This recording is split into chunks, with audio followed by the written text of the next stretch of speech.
My daughter hasn't blinked in 6 hours. When I asked why, she said someone wouldn't stop watching. I first noticed it during breakfast. Emma was sitting at the table staring at her cereal bowl with her eyes wide open. I waved my hand in front of her face and she didn't even flinch. Emma, sweetie, you okay? I asked. She turned her head slowly to look at me, but her eyes stayed perfectly still. No blinking, no movement at all. Just her blue eyes locked open and staring. Someone's watching me. Daddy, she whispered.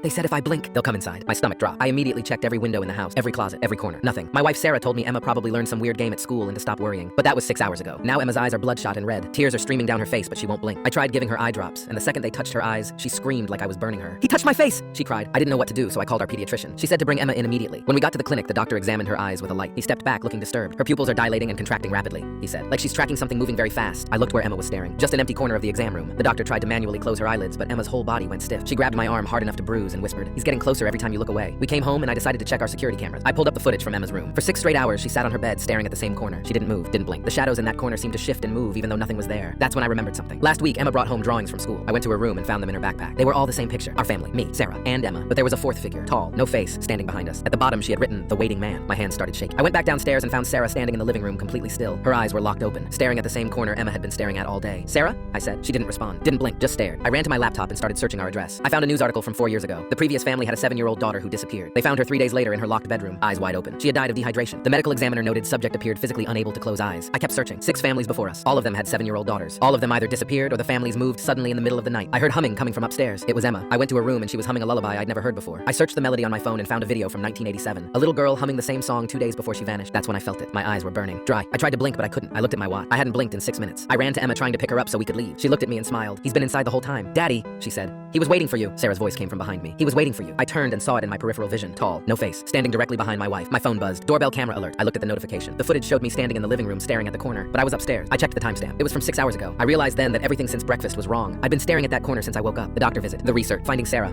All of it was the entity showing me what happened to Emma. What was happening to me? My eyes were bone dry, bloodshot. I couldn't remember the last time I blinked. Emma walked up to me and took my hand. "You can blink now." "Daddy." We're all together. I felt my eyelids burning, trying to close on their own. I tried to fight it, but I couldn't. My eyes slammed shut.